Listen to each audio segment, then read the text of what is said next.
Okay, so for today's deep dive, we're shifting gears a little. We usually cover, these huge historical events or market trends, Hmm.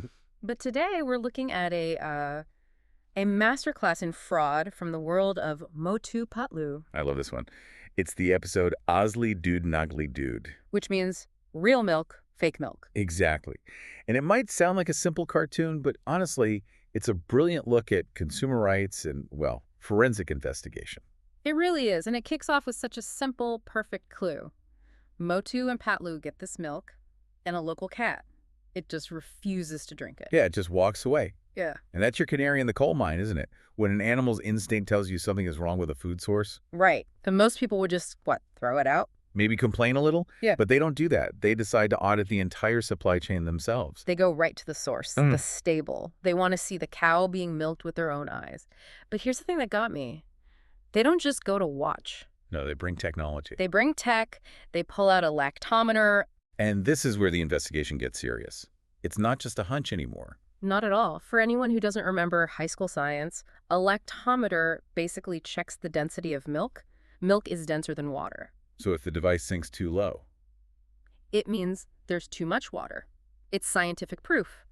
The argument moves from "my cat didn't like it" to "your product is chemically fraudulent." the data is right there. It shows more water than milk. But, and this is such a key point in these situations, data doesn't always win the argument on its own. Oh, not even close. The dairy owner, he doesn't see the reading and apologize. He immediately goes on the attack. Classic deflection.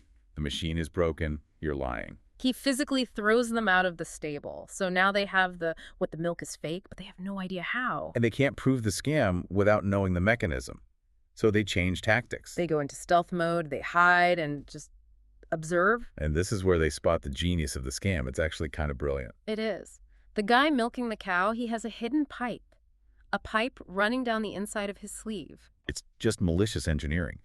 A tube runs through his shirt and feeds water directly into the bucket at the same time as the milk. So if you're standing a few feet away, it just looks like he's milking a cow. You'd never know. The dilution is happening in real time. Exactly. It's designed to beat a casual inspection. So armed with this aha moment, they jump out and expose him to everyone there. But the scammers, they don't get up. No, they double down. They surround Rotu with sticks. It looks pretty bad. It does. The whistleblowers are cornered. But then comes the unique conflict resolution system of this universe. The samosas. The samosas. Patlu just starts throwing samosas at Motu. And Motu eats them and gets it. I mean, it's basically superhuman strength. The change is instant. He just dismantles the entire group of attackers single-handedly. But the irony here is what really stands out to me. Think about it. Oh, it's perfect. The guy's selling health and strength in their milk. They're fake milk. Right. They're getting completely overpowered by the strength that comes from a deep-fried snack. It just totally invalidates their entire business. The supposed junk food delivered the power that the supposed health food promised but didn't have. So let's wrap this up. We started with a suspicious cat, moved to a scientific instrument, uncovered a hidden plumbing scam, and ended with a samosa-powered victory. The takeaway for me is about persistence. The lactometer told them something was wrong, but it took that next step, that quiet observation, to figure out how. You have to investigate the actual process, not just the result. You can't just trust the data. You have to check the sleeve. Always check the sleeve. And here's a final thought for you to chew on. In a world where a basic staple like milk is so easily corrupted by hidden tricks, what does it say that the true source of power, the thing that delivers justice, is a samosa? That's a great question. Something to think about. Thanks for listening to this deep dive. Take care.